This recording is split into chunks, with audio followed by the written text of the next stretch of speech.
Nós queremos saudar você também no YouTube, que está ouvindo essa mensagem, que ela possa abençoar a sua caminhada, te fortalecer, te dar entendimento, mas principalmente, não só para você que está no YouTube, mas para a igreja aqui também, é que você possa aplicar essa mensagem na sua vida, no seu cotidiano.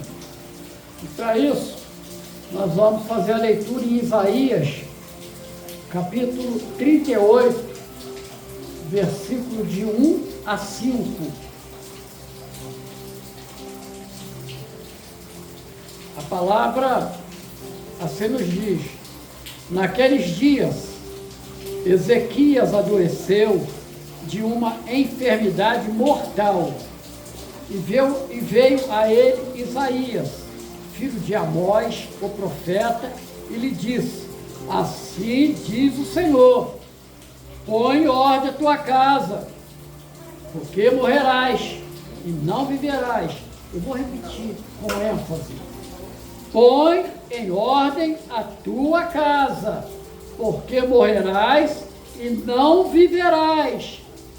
Então virou Ezequias o seu rosto para a parede e orou ao Senhor e disse: ah, Senhor, lembra-te, peço-te, de que andei diante de ti em verdade e com o coração perfeito, e fiz o que era reto aos teus olhos. E chorou Ezequias muitíssimo. Então veio a palavra do Senhor a Isaías, dizendo: vai e dize a Ezequias: assim diz o Senhor, o Deus de Davi, teu pai, ouvi a tua oração e vi as tuas lágrimas, eis que acrescentarei aos teus dias 15 anos. Até aqui, vamos orar ao Senhor. Nosso Deus maravilhoso e eterno Pai, te agradecemos, Senhor, de coração, pela leitura da palavra, que é bênção, que é viva e que é maravilhosa diante dos nossos olhos. Assim, Senhor, que se cumpra a tua vontade no nosso meio. Se o Senhor quer falar com qualquer um de nós abrimos a porta do nosso coração para que o Senhor venha fazer morada e nos ensinar a viver nessa terra dos viventes, uma terra de tantos conflitos mentais, conflitos pessoais, conflitos na comunhão, e que o Senhor possa nos trazer a tua bênção, no nome poderoso e precioso do Senhor Jesus. Amém e amém. Glória a Jesus. Então, a nossa mensagem, o título, a Acta não precisa se preocupar de anotar não, porque diz assim: você corre um grave perigo, que é morrer e não viver. Eu repito, você corre um grave perigo, que é morrer e não viver. Estávamos iniciando o culto aqui, eu estava sentado ali e fiquei pensando: se o Senhor voltar hoje, o que será dos meus familiares?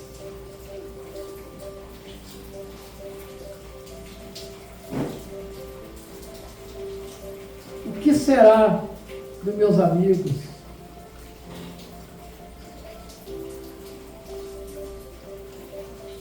É a preocupação de um velho pastor que ama suas ovelhas. E para isso, a mensagem é um alerta. Eu poderia pregar aqui hoje, nada contra, mas uma teologia da prosperidade. uma teologia da libertação, mas o Espírito Santo desperta em nós a trazermos esse alerta. O rei Ezequias, às vezes nós dizemos que nós aprendemos mal na nossa família, por isso que nós agimos mal. Mas o rei Ezequias era exatamente filho do perverso rei Acais, um dos piores reis de Israel. E ele, Ezequias, quando ele assume o trono no lugar do pai, ele restabelece o culto ao Senhor, ele faz todas as coisas que o seu pai havia proibido. Então fora alguém em que entendeu de que o Deus vivo era uma realidade, era uma verdade. Então, meus amados amigos, meus amados irmãos e irmãs, você que eu chamo de amigos, é porque você ainda não teve um encontro com o Senhor Jesus. Você precisa fazer essa aliança para se tornar membro da família de Cristo. E eu volto à mensagem. O rei, ele recebe ali uma palavra. Se a palavra fosse: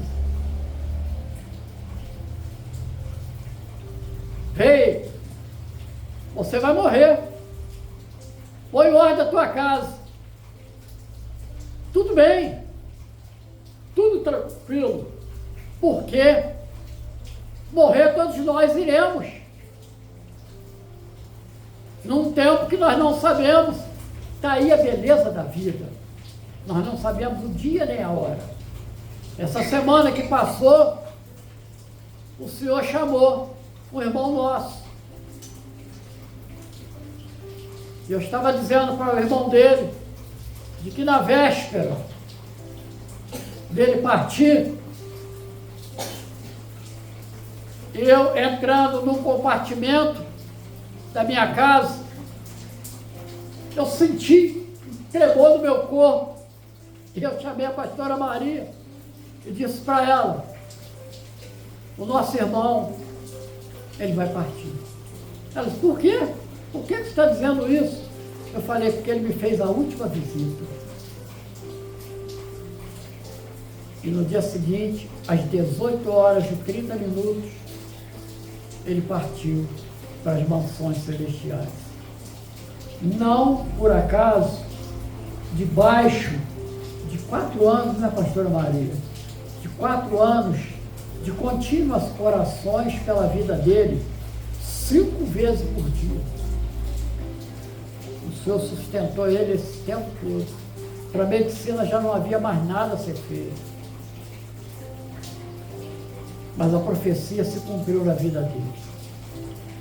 A preocupação do rei Ezequias não era morrer, mas era não viver. A minha, a sua preocupação deve ser pós-vida terrena. Porque é quando virá o juízo. E o juízo não tem segunda chamada. Não tem uma segunda chance.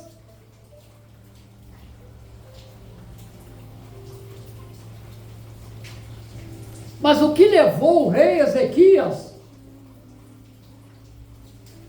a clamar ao Senhor? E olha o que diz a palavra. Ele vira o rosto. Para onde? Para a parede. O que ficou atrás dele? O mundo. O que ele está dizendo? Senhor, o mundo não me importa mais. O que me importa é somente a comunhão com o Senhor.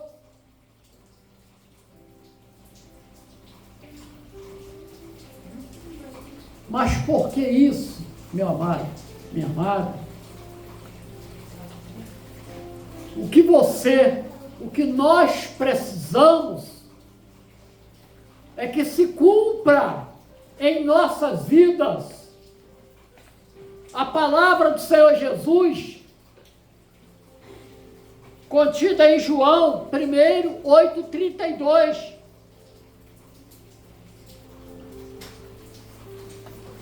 E conhecereis a verdade, e a verdade vos libertará. Mas eu não posso deixar de explicar para vocês o versículo que antecede a essa palavra, que é o 8:31, aonde diz: Jesus dizia, pois, aos judeus que criam nele: se vós permanecerdes na minha palavra, verdadeiramente sereis meus discípulos. É permanecer na palavra. 8:32. E quando você permanece na palavra, você conhece a verdade. E quando você conhece a verdade, você vai completar com João 8:36, que diz: se o Filho vos libertar, verdadeiramente sereis libertos. Então, veja bem, não é o delegado, não é o rei, não é o presidente, não é o governador, não é o prefeito.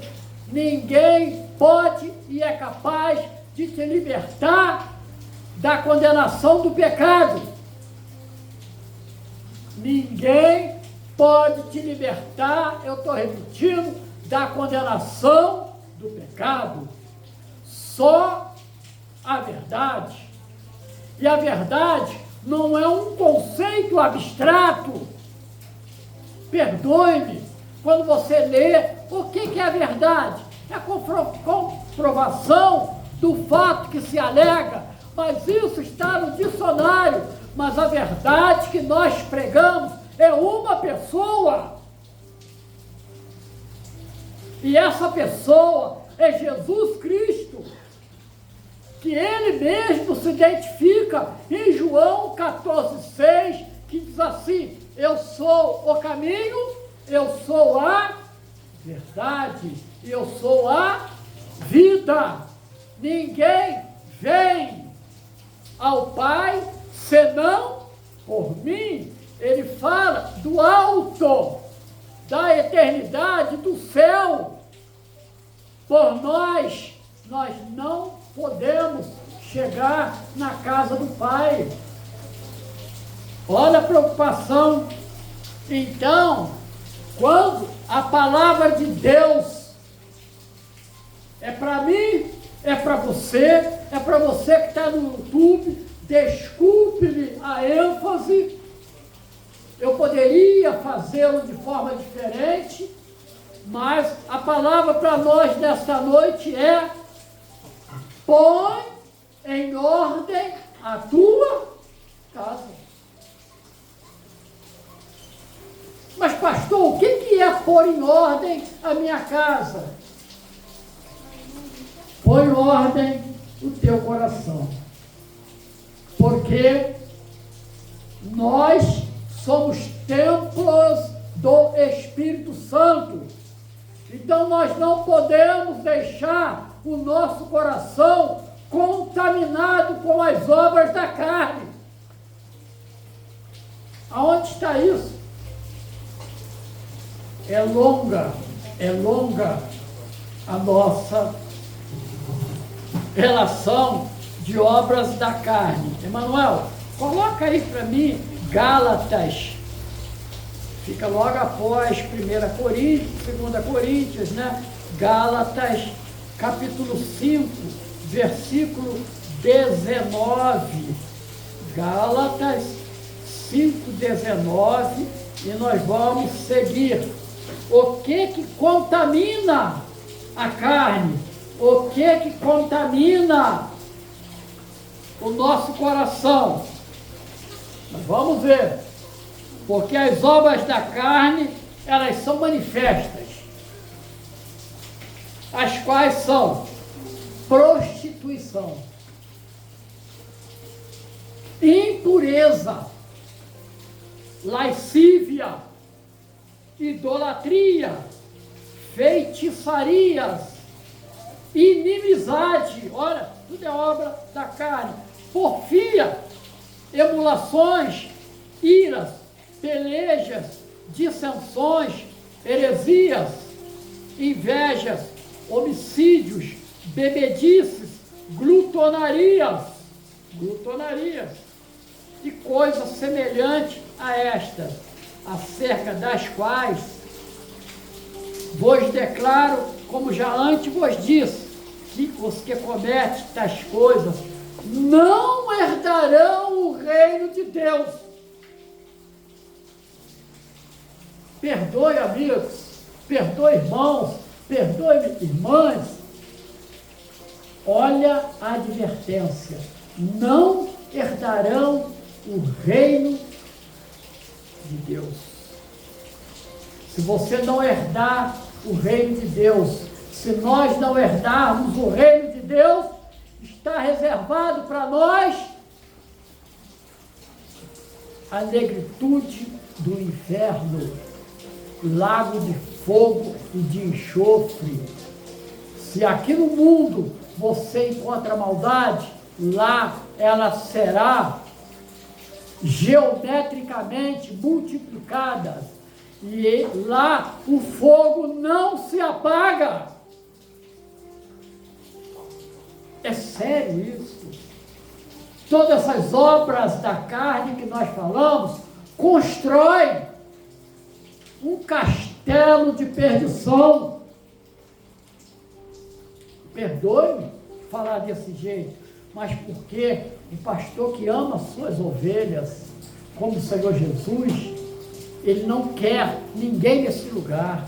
Ele é real, ele existe, mas o inimigo de sua alma, ele quer fazer você crer que isso não é nada, é besteira, é religião, é religiosidade, é mito.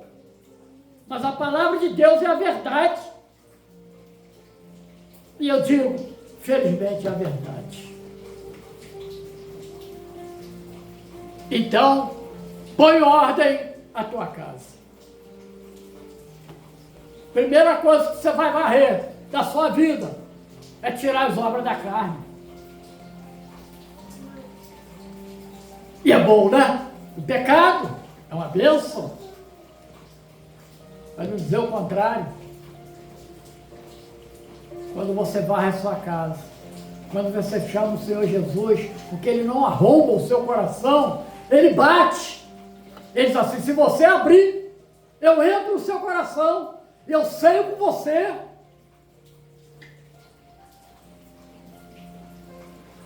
E o Espírito dele entra no seu coração. E você agora produz o fruto do Espírito. E o que é o fruto do Espírito? É Gálatas 5:22. O fruto do Espírito é o quê?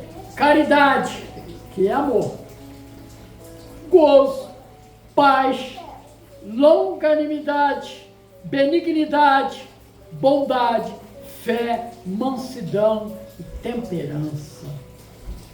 Como é bom você conviver com uma pessoa que tem esse fruto do Espírito. Você erra com ela e ela te dá um abraço, te dá um beijo e diz assim: eu não fiquei zangado não, meu irmão, minha irmã, eu te perdoo. que eu também falho, eu também erro. Me dá as mãos, vamos juntos orar ao Senhor para Ele te perdoar e me abençoar também. É o fruto do Espírito. Mas quem produz os frutos da carne vive em trevas e não sabe. Por quê? Porque ele está cego. Olha a conversão de Paulo. Paulo, ele achava que estava fazendo uma obra para Deus. Ele iria a Damasco. E quando ele tem um encontro com o Senhor Jesus, ele vê que ele tinha nos olhos como que escamas. E ele já não via mais nada. Porque a luz incidiu sobre ele. Você já experimentou olhar para o sol do meio-dia? Ele te cega. Mas Jesus disse assim: eu sou a luz do mundo. Quando você olha para Jesus, você se liberta de todas as coisas. Louvado seja o nome do Senhor, né? Então, meu amado, põe ordem à tua casa. Arruma o seu coração. Seja uma nova criatura. Busca intimidade com Deus. Como? Cumprir a palavra. É necessário que se cumpra a palavra. A cada dia você buscar crescimento espiritual. Mas quando eu cresço espiritualmente, quando eu tenho a palavra de Deus gravada no meu coração, aqui é um livro físico, mas a palavra que é viva, ela está no meu coração, ao ponto que um dia estava orando ao Senhor, abri a palavra de Deus, fiquei tão maravilhado, e na mesma hora eu escrevi algo que foi o meu sentimento. Eu quero compartilhar com vocês mais uma vez.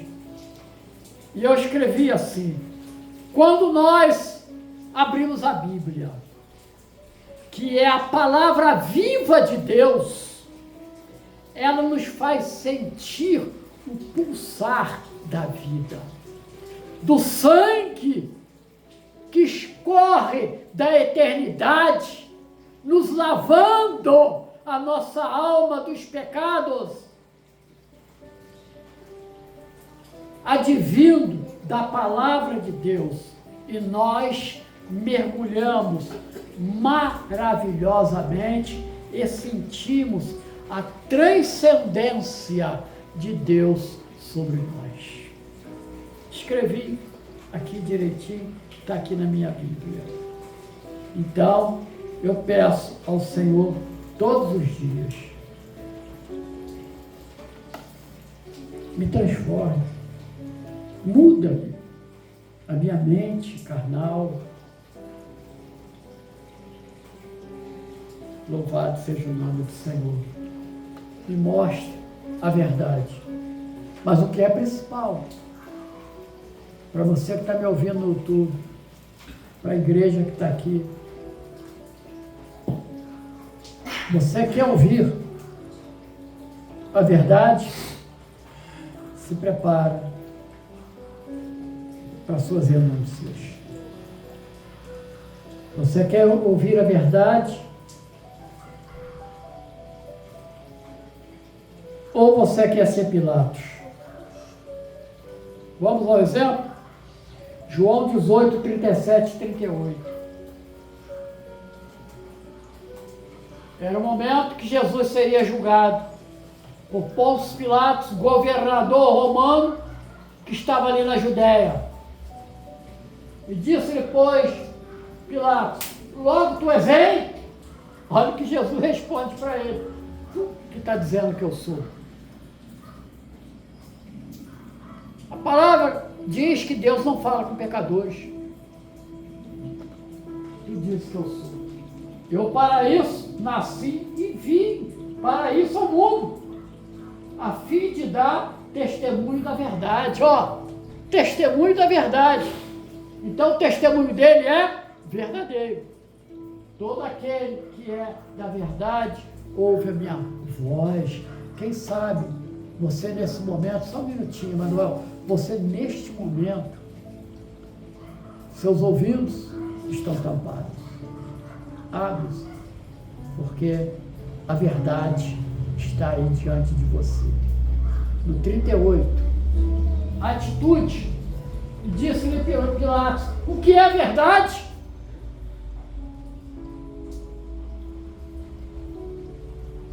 Lê o texto ali, gente. Lê o texto. Pilatos esperou a resposta.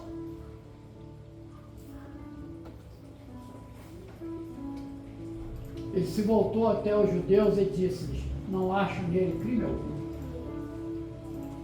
Mas ele perguntou o que é verdade. Ele esperou a resposta de Jesus. Você nesta noite está sendo apresentado a verdade. E a sua pergunta é o que é verdade? A verdade é o Deus que se fez homem. Expressado em João 3,16, que diz, e Deus amou o mundo de tal maneira que enviou o seu Filho unigênito, para que todo aquele que nele crê, não pereça, mas tenha a vida eterna. Não crê em Jesus, você vai perecer. Não crê em Jesus, você vai perecer. Toma decisão hoje, agora, não deixa para amanhã, porque amanhã pode não chegar. Quem te falou que amanhã você estará aqui? Ele pode não chegar. Então, eu queria encerrar essa mensagem dizendo para você, pensa bem, você corre um grave perigo. Põe ordem na tua casa, porque você vai morrer. Põe ordem na tua casa, porque com ela em ordem você vai viver. Aleluia! Eu posso ouvir um glória a Deus? Louvado seja o nome do Senhor. Mais alto, glória a Deus! Aleluia! É isto. Você botou sua casa em ordem, você vai ver o reino do céu. Não botou a casa em ordem, é difícil. Não alcança a volta da casa do Pai. Louvado seja o nome do Senhor. Que o Senhor possa nos abençoar ricamente. Glória a Jesus.